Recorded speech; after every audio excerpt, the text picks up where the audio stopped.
Hi friends, welcome to my channel. இன்றைக்கு நம்ம அறநூல்கள் பற்றி பார்க்கலாம். 11 கீழ்கணக்கு. சங்க நூல்கள் அப்படிங்கிறது 10 பாட்டும் 8 தொகையும். 10 பாட்டில் 10 நூலும் 8 தொகையில் 8 நூல்களும் உள்ளன. மொத்தம் 18 நூல்கள். இவற்றை மேற்கணக்கு நூல்கள் அப்படின்னு சொல்கிற வழக்கம் இருக்குது. சங்க நூல்களுக்கு பின் தோன்றிய நூல்களுடைய தொகுப்பு தான் 11 கீழ்கணக்கு அப்படின்னு சொல்லுவோம். இத்தொகுப்பில் 18 நூல்கள் உள்ளன. 11 என்றால் 18 என்று பொருள். நோட் பண்ணிக்கோங்க. ஒரு கொஸ்டினில், ஒரு ப்ரீவியஸ் இயர் கொஸ்டினில் 11 என்றால் என்ன அப்படி சொல்லி கேட்டிருந்தாங்க. 18 என்று பொருள். இந்நூல்களை கீழ்கணக்கு நூல்கள் என்றும் கூறுவர். 11 கீழ்கணக்கு நூல்களில் பெரும்பாலானவை அறநூல்களே. அதில் முதலாவதாக நம்ம பார்க்குறது நாலடியார்.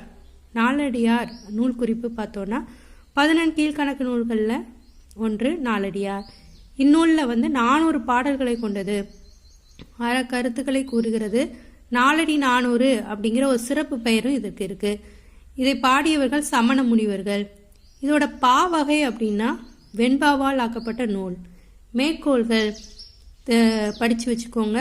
ஆளும் வேலும் பல்லு குருதி, நாலும் ரெண்டும் சொல்லு குருதி. இதில் நாள் அப்படின்னு சொல்றது நாலடியார். 2 அப்படிங்கிறது திருக்குறளை குறித்து சொல்லப்பட்டிருக்கு. பழகு தமிழ் சொல்லருமை நாலிரண்டில். இந்த நாலிரண்டில் அப்படிங்கிறது நாலடியாரை குறித்து சொல்லப்பட்டிருக்கு. சிறந்த தொடர்கள் செல்வம் சகடக்கால் போல வரும், கல்வி கரையில கற்பவர் நாள் சில. தேங்க்யூ.